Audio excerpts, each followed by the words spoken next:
তেলটা গরম হচ্ছে, মাছটা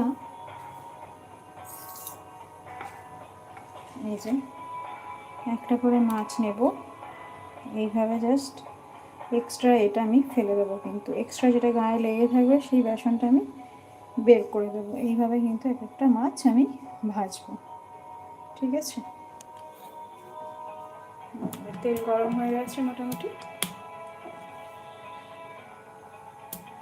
আশা করি দেখা যাচ্ছে, আমি বুঝতে পারছি না। আমি এখানে রাখছি।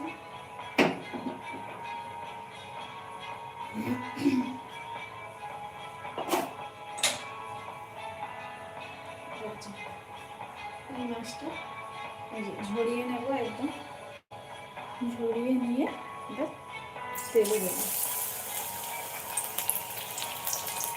এইভাবে প্রতিটা মাছ